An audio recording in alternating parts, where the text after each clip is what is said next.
Hey everybody, Jeff here at DisasterEmergency.net. Thanks very much for stopping by our site. Tonight I wanted to do an About Me video to give our customers and our visitors a brief overview of who I am and how I got started on the emergency preparedness path. I got started with that about 5 years ago, and when I initially started, I didn't rush out and buy freeze-dried food and MREs, emergency water, and various other emergency food supplies and things, but it was more of a fact-finding mission for me. I started opening my ears and my eyes and paying much closer attention to the news broadcasts and reading things from various news spots online and really beginning to take it all in instead of watching sitcom after sitcom or some of these ridiculous reality shows. All they do is distract people from what's going on. And, you know, that concerns me too, because there are a lot of people out here, even today, that they're just sort of oblivious as to what's going on. And I'm always amazed. It's like, what, do you live under a rock?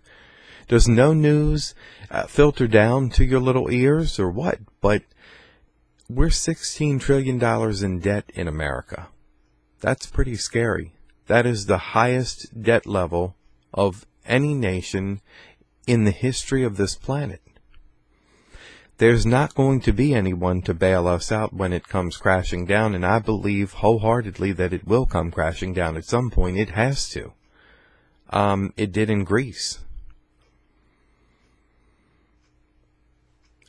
And I mean, that's just the economic threat. Then we've got droughts, and we've got wildfires, we've got food shortages that are going on around the planet, and they're beginning to have some effect here. From what I understand, corn is up like 68%. I read the other day, and what is it, soybeans up 39%, and so many other things. Rumors of war, threats of nuclear. It's too mind-boggling. Iran wanting to wipe Israel off the map. And they're not kidding. They didn't, all have a big chuckle the last time they said that they wanted to wipe Israel off the face of the map. They're not kidding. And so, I don't know, on the political end of things, it seems a little unbelievable to me to think that they are only pursuing their nuclear program for peaceful means. I'm sorry, I don't buy that, but whatever.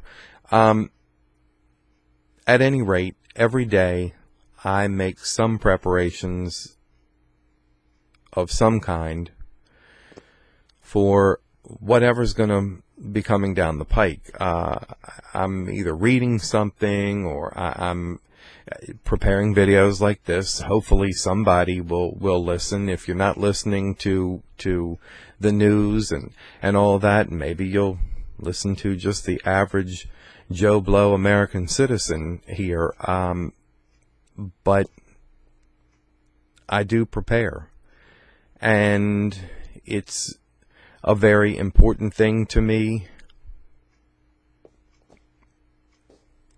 I don't know what's going to happen next. I'm waiting for any day to turn on the TV and find out that Iran and Israel are in a conflict, which, from all of the things that I hear from the experts, that's more likely than not going to draw us into World War III.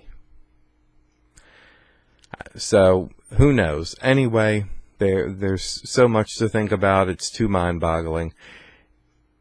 If you have not started preparing, please start preparing. Do something. What do they call them?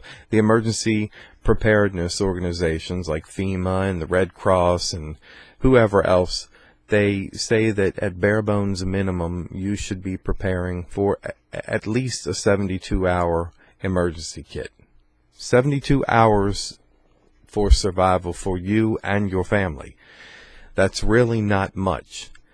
My recommendation would be to prepare something much larger than that, but you have to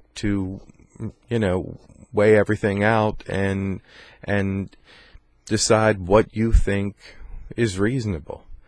But we've all seen the movies where some cataclysmic event occurred and, everybody's going berserk. I mean, let's face it, in America today, people are pretty damn rude. Anyway, add to that economic collapse, say, starvation, a whole lot of scared people. They're going to be acting like fools. So, I don't know. That's who I am. That's what my thought process is on all of this, and I do what I can to prepare as best I can. I realize that we're in tough economic times, and certainly has affected me as well. But we can do something every day. You can do something. And we've got additional videos on the site, and I'm preparing more information as time permits to give people some pointers and kind of help guide them through some of this, and hopefully motivate them into action. You got to get off of the couch. You have to do something. If you care about your family, and I believe that you probably do, then you need to do something. Don't wait until the last minute, because it might be too late then. So please get prepared. Thanks for stopping by DisasterEmergency.net. Have a great day.